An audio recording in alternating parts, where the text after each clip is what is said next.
خاص صورت یہ ہے مفتی صاحب کہ جب سلام کرتے ہیں بعض لوگ تو وہ جھک جاتے ہیں، تو سلام کرتے وقت جھک جانا اس کا کیا حکم ہے، اور اس سے متعلق کچھ اور معاشرتی آداب بھی بیان فرما دیجیے۔ دیکھیں 3 صورتیں ہوتی ہیں جو سلام کرتے ہوئے جھکتے ہیں۔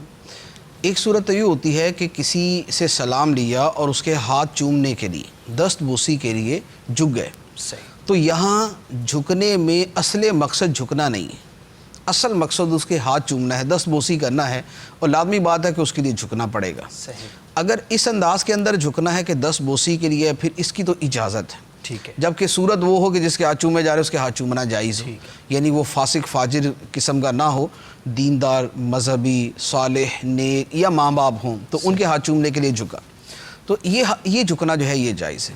دوسری صورت یہ ہے کہ ہاتھ تو نہیں چومنے لیکن پھر بھی تعظیم کے لیے جھک گیا، جیسے عام طور پہ ہوتا ہے۔ جی۔ اب اس جھکنے کی 2 صورتیں بنتی۔ ایک تو یہ ہے کہ اتنا جھکا جسے یہ کہا جائے حد رکوع تک جھکنا، کہ اگر یہ اپنے ہاتھ گھٹنوں کی طرف بڑھائے تو اس کے ہاتھ گھٹنوں کو چھو جائیں، اچھا، اتنا جھکنا اسے کہتے ہیں حد رکوع تک جھکنا۔ کسی کی تعظیم کے لیے حد رکوع تک جھکنا یہ حرام ہے۔ حرام۔ لہذا اب سلام لیا، کسی سے مصافحہ کیا اور تعظیم کے لیے اس کے سامنے جھک گئے، اور یہ جھکنا حد رکوع تک ہے تو یہ جھکنا حرام۔ صحیح۔ اور اگر حد رکوع تک نہیں ہے، اس سے کم ہے، تو اس صورت کے اندر بھی یہ جھکنا مکروہ ہے۔ اچھا، جو تھوڑا سا بھی جھک لیتے ہیں، عاجزی کا اظہار کر لیتے ہیں، وہ بھی مکروہ ہے۔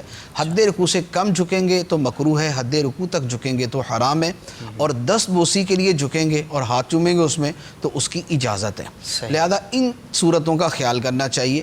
جب دست بوسی نہیں کرنی تو اس صورت میں بالکل جو ہے، خواہ وہ پیر ہے یا وہ عالم ہے یا وہ مفتی ہے یا وہ استاد ہے یا وہ ماں باپ ہے، ان سب کے ساتھ جب سلام لیں تو سلام لیتے ہوئے بالکل سیدھے ہی رہیں، اور جھکنا بطور تعظیم کے جھکنے والی جو صورت ہے یہ اختیار نہ کی جائے۔